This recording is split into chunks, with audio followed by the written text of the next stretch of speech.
Hello students, today we start our class by studying the chemical reactions on the basis of combining capacity, which we start in our last class, or the nature of reactants. In last class we studied about the combination reactions. So the combination reaction are those reactions in which two or more reactants combine together and form a single product. I've also given examples like carbon plus oxygen gives carbon dioxide. So here two reactants combined to form a single product, carbon dioxide. So this reaction comes under the category of combination reactions. Today we study second type of reaction, which is just opposite of combination reaction. It is termed as decomposition reaction. Decomposition reactions are such reactions in which a single reactant, why I said it is opposite of combination reaction, as in this kind of reactions there is only decomposition from a single reactant into two or more products. So it is just opposite of combination. So that's why we also called it opposite of combination reaction. This kind of reactions carried out by using three form of energies, because we need energy to break it down.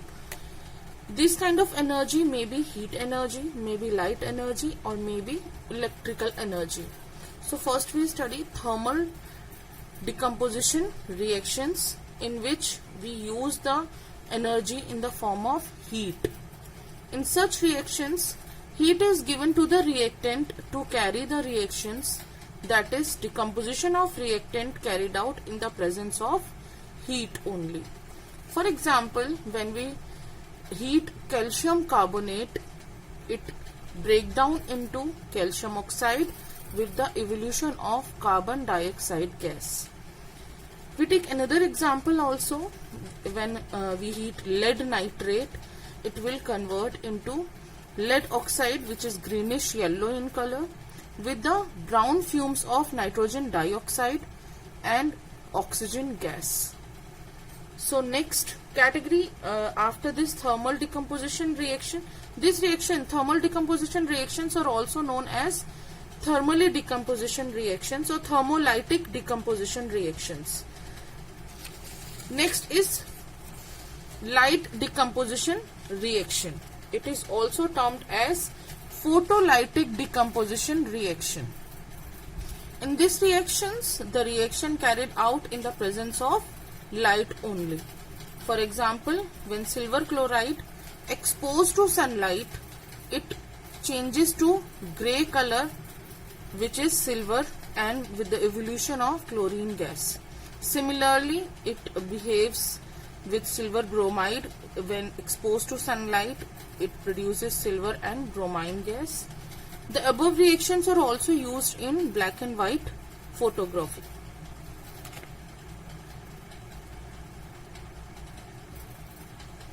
So अभी तक हमने देखा दो तरीके की decomposition reactions, which was thermolytic decomposition reaction and photolytic decomposition reaction.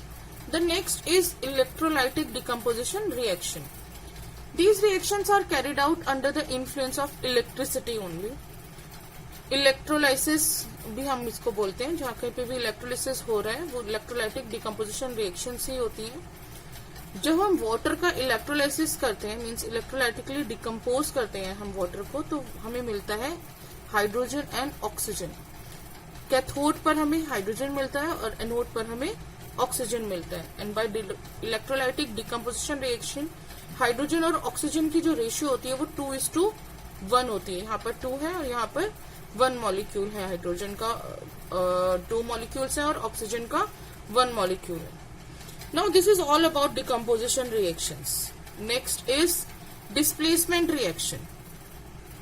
Displacement reactions, as the name suggested, this kind of reactions involve the displacement of less reactive metal from more reactive metal. So in such reactions, more reactive metal displaces the less reactive metal or element from its salt. For example, we can understand it by format also. For example, any reactive element है, BC is the salt of less reactive metal, makes AC salt of more reactive metal and displaces B which is less reactive metal or element. For example, lead अगर हम लेते हैं solid और solution salt लेते हैं हम copper chloride का।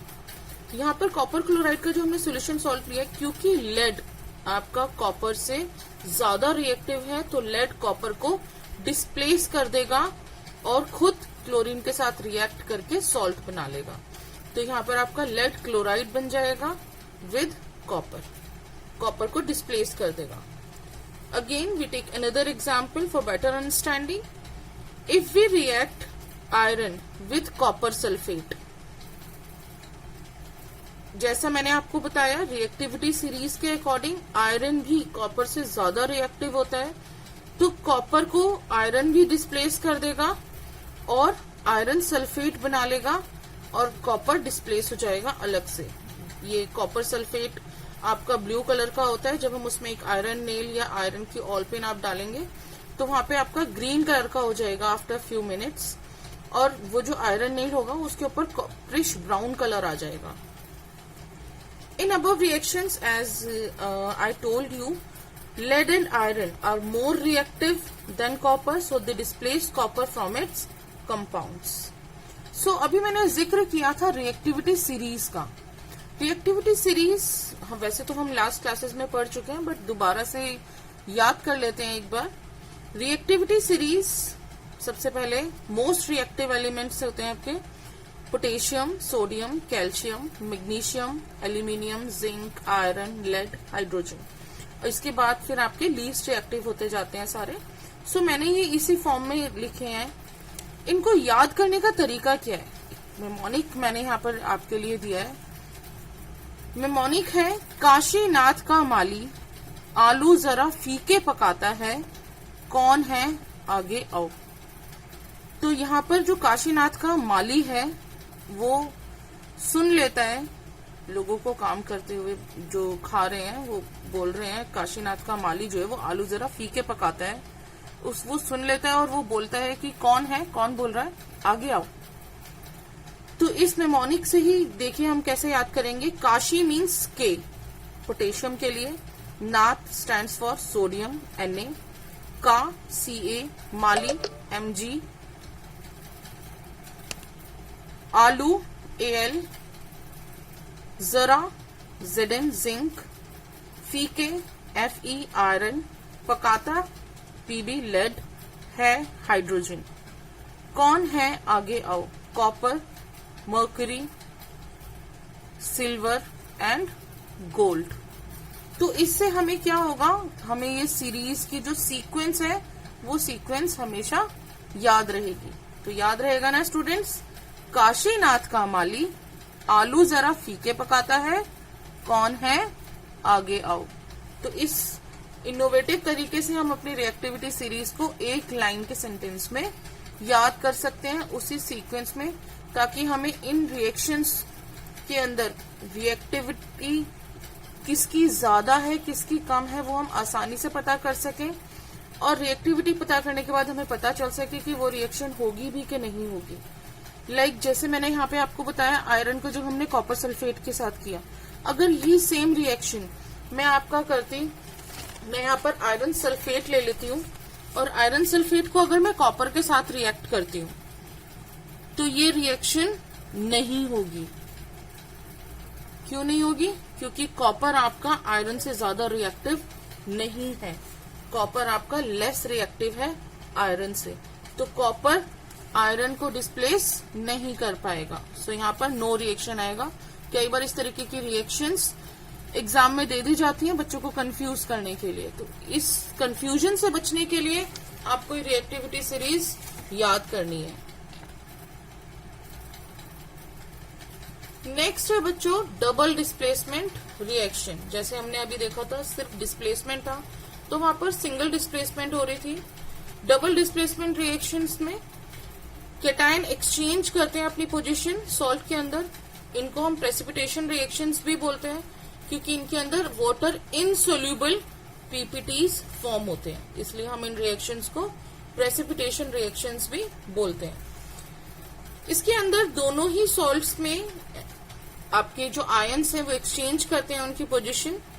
For example silver nitrate when reacts with sodium chloride it forms silver chloride, white colour के पीपीटीज। इन रिएक्शंस में प्रेसिपिटेट्स जरूर बनते हैं विद सोडियम नाइट्रेट जो कि सोल्यूबल होगा। इस रिएक्शन के अंदर देखिए potassium iodide when reacts with lead nitrate it forms yellow precipitates of lead iodide with soluble potassium nitrate. Another example aluminium sulphate barium chloride के साथ जब रिएक्ट करेगा तो बेरियम सल्फेट के व्हाइट प्रेसिपिटेट्स मिलेंगे और हमें एल्यूमिनियम क्लोराइड मिलेगा। अनदर एग्जाम्पल सोडियम सल्फेट जब बेरियम क्लोराइड के साथ रिएक्ट करेगा तो हमें barium sulphate again white precipitates मिलेंगे विद सोडियम क्लोराइड जो सोल्यूबल होगा सॉल्यूशन के अंदर। इन सभी एग्जाम्पल से हम क्या कंक्लूड कर सकते हैं? हम कंक्लूड कर सकते हैं कि जितनी भी रिएक्शंस हैं जिनके अंदर आयंस का एक्सचेंज हो रहा है बिटवीन द रिएक्टेंट्स, वो सभी रिएक्शंस कौन सी कैटेगरी में आती हैं? वो सभी रिएक्शंस आती हैं under the category of double displacement reactions. This is all about today's class. इसके बाद हम ऑक्सीडेशन रिडक्शन रिडॉक्स रिएक्शंस मतलब डिस्कस करेंगे और फिर लास्ट टॉपिक है हमारा कोरोजन एंड रेंसिडिटी। इसके बाद चैप्टर फिनिश हो जाएगा। But after completing my chapter आज मैं आपको एक वर्कशीट भेजूंगी about the balancing of equations. देखिए जितनी भी equations, most of the equations मैं कोशिश करती हूँ आपको जितने भी एग्जाम्पल्स मैं दे रही हूँ उन सभी में बैलेंसिंग होती है इक्वेशंस में।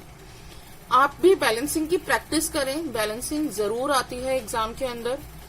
आपका एनसीईआरटी भी आप देख सकते हैं, एनसीईआरटी के अंदर कुछ क्वेश्चंस दिए हुए हैं बैलेंसिंग पर।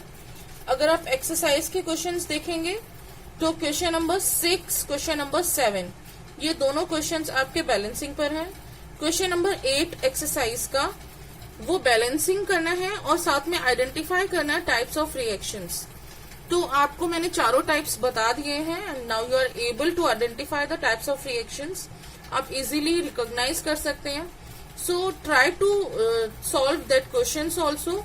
और एक वर्कशीट जो मैं आपको भेजूंगी आप उसमें भी बैलेंसिंग सॉल्व करके अपनी वर्कशीट मुझे सेंड करेंगे ताकि मैं चेक कर सकूं आप क्लियर हुआ है ये कॉन्सेप्ट या नहीं हुआ है।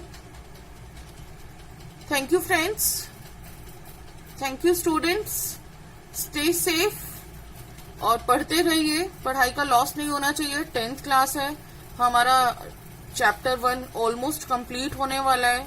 नेक्स्ट 1 और 2 क्लासेस में चैप्टर कंप्लीट हो जाएगा। उसके बाद हम क्वेश्चन आंसर्स डिस्कस करेंगे।